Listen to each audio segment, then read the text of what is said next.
Mas qual foi o mais próximo do demônio que você já chegou? Você sabe que uma vez eu estava na casa de uma amiga e ela me disse assim, padre, o senhor poderia conversar com a minha filha? E na hora eu falei assim, claro, desde que ela queira conversar comigo, né? E ela falou assim, ela está lá no quarto dela. E aí, na hora, eu falei assim, claro, o senhor pode ir lá agora? Eu falei, posso. Eu tinha ido para jantar nessa casa de amigos e eu não conhecia essa filha dela. E na hora que eu fui subindo uma casa aqui em São Paulo, fui começando a subir as escadas... Parecendo a cena do Exorcista, sério. Por tudo que é mais sagrado, Aninha. E olha que eu sou um cara muito racional, extremamente... eu me considero uma pessoa equilibrada do ponto de vista religioso. Quando eu comecei a subir aquela escada, eu tive uma sensação física de mal-estar. E eu comecei a andar na direção daquela menina, sem saber quem era, o que estava acontecendo. Mas sério? E verdade, e foi uma coisa... E eu comecei a sentir um mal-estar, como se uma coisa muito fria estivesse tomando conta de mim. Aí eu comecei a suar fria a minha mão, aí batemos na porta do quarto, eu entrei, uma menina de uns 13, 14 anos, muito bonita, um semblante bonito, sem aquele contexto do demônio que a gente está acostumado.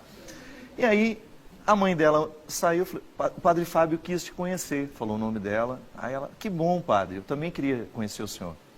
Aí eu só perguntei para ela assim, tá tudo bem com você? E ela me disse, não está não. E começou a falar assim para mim, padre, eu tenho tido umas visões muito ruins aqui dentro do meu quarto. E quando ela falou isso, ela começou a descrever o que ela via. E naquele momento, é como se eu estivesse envolvido naquilo que ela via e estivesse vendo também. Uma coisa que nunca tinha me acontecido. Aí eu ouvi tudo que ela estava me dizendo, eu rezei por ela. Naquele momento, rezei, fiquei ali uns 10 minutos rezando por ela, com as mãos na cabeça dela, pedindo a Deus que pudesse protegê-la, libertá-la de qualquer estrutura maligna que porventura estivesse rondando a vida dela. Tudo bem, fui embora, e quando eu fui para casa, eu estava hospedado aqui em São Paulo, quando eu me deitei e desliguei a luz, eu senti como se uma pessoa tivesse imediatamente deitado sobre mim. E eu...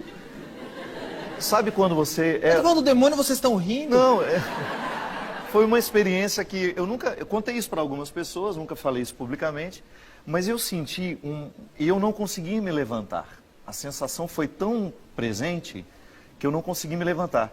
E naquela hora, que eu, como se estivesse uma pessoa pressionando sobre mim, eu comecei a sentir a minha respiração faltar. E naquela hora, eu sou adepto da renovação carismática, estive muito tempo já participei muito da renovação carismática, e eu fiz uma coisa que na renovação eles fazem muito, que é uma oração em línguas. Uma oração muito simples, que a gente não sabe muito bem o que diz, mas reza. E eu comecei a fazer isso, com muita calma, muita tranquilidade. E nisso eu fui ficando calmo, até que acendeu, sem que eu tivesse, aquela luz que até então havia apagado. Então foi uma experiência que eu vivi naquele dia, e é como se eu tivesse tido um contato com uma realidade maligna que naquele momento eu havia enfrentado um pouco antes. Mas o que é mais interessante? Naquele dia que eu tinha tomado café com algumas pessoas, e ela fala, o rapaz que estava comigo, marido daquela outra amiga que estava comigo de manhã, ele falou assim, padre, o senhor acredita em possessão demoníaca? E eu muito rapidamente falei assim, olha, sei que existe, mas em tudo aquilo que eu vi, eu nunca pude acreditar. Isso foi de manhã. À noite eu tive a oportunidade de encontrar essa menina e logo depois desse encontro eu tive essa experiência. Então, eu trato com muito respeito todo mundo que, de alguma maneira, diz.